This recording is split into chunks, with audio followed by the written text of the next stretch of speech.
Our next guest made a record 629 appearances for Leeds United in his day. He was capped 35 times for England and he holds a World Cup medal. February '86 took over as manager of the Republic of Ireland team, and with the European Championships next June, he's already setting his sights on the World Cup, the draw for which takes place tomorrow. Very important draw indeed. Would you welcome please Mr. Jack Charlton. Never met the man before. Looking forward to this. There he is. How are you? How are you? Sit down there. That's no problem.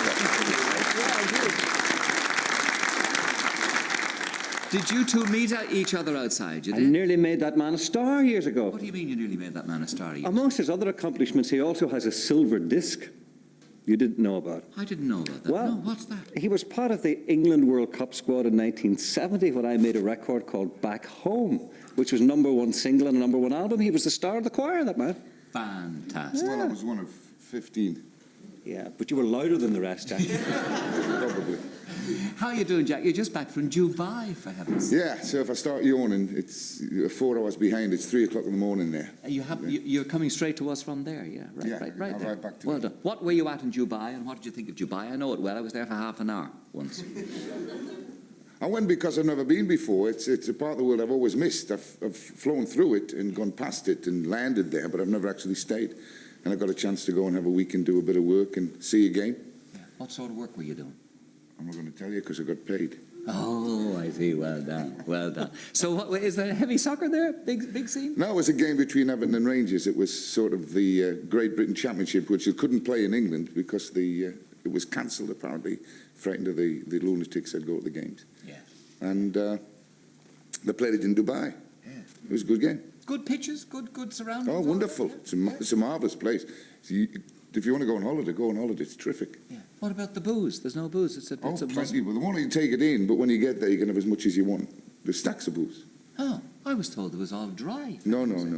Some of the Emirates are, but that one particularly is not. Yeah, I can guarantee that. All right, now you've just won another trophy, the Irish Life Manager of the Year yesterday.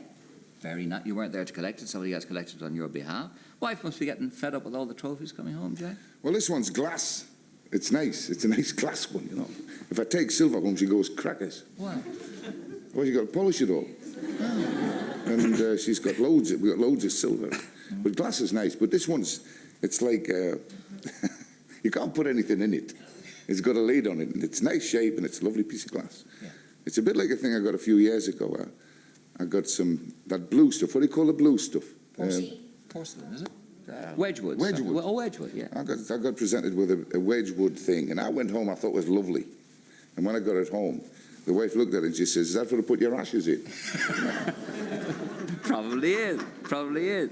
Now, tell me about this. I know, I was once down a coal mine, and I know that your father was a miner for most of his life. 44 years. 44 years, was he?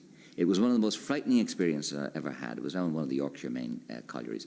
You did go down a mine. Yeah, well, I left school and I didn't particularly want to go away to Leeds to play football at the time. So I worked on the top. I was what you call a ticket boy, which when they bring the wagons in empty, and then you weigh them, and you put a ticket on, and then they go in, get filled with coal, and you make the difference, mark it on the ticket when they come out. So I put the tickets on, and I loved it because I had a trap line as well out in the country. I had snares for rabbits and things all over the place.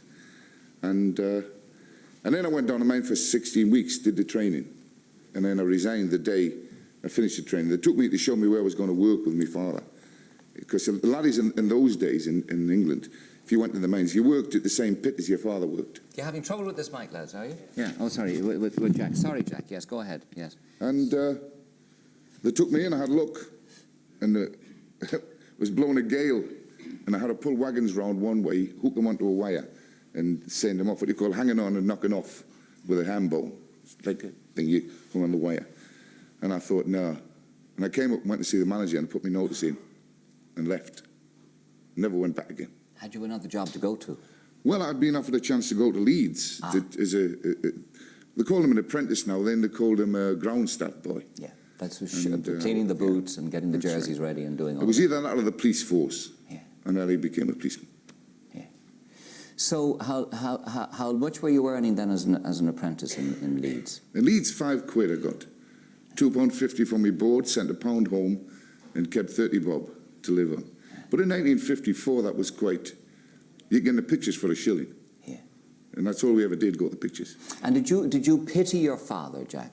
Being No, I didn't pity my father. My father enjoyed his life. It's a shocking life, though, isn't it? Yeah, but I mean, in a way, it changed for him because they had, like, when my picture of my father as a boy was watching him come in black and get washed in front of the fire, you know, and my mother had to well, she used to have to wash the back of his head, but he wouldn't let her wash the round of his back because that was only once a week you washed that, otherwise it weakened your back if you washed the coldest of it. That was the way they did. And he used to go to my grandmother's on a Friday for a proper bath, you know. But then the minds changed and they started to give them, they built baths and showers and things, and they could go to work properly dressed and put his mucky stuff on there. And then when he came home, he would get showered and come back home again, call in for a pint then, you see. Because you couldn't get into pubs if you were all black, or the clubs. But he was all right. He enjoyed it. I wouldn't say he enjoyed it. He didn't have much choice, actually. But he was a good father. We never wanted for anything. And you, obviously, when you even when you were starting, you must have been earning a great deal more money than he was. Oh, yeah. I always remember going home one summer, and I just signed for Leeds United as a full-time professional, only 17. And I was on I was on about £18 a week, and then with me tax off, £15, and I used to get a cheque for, well, 4 times that in a month.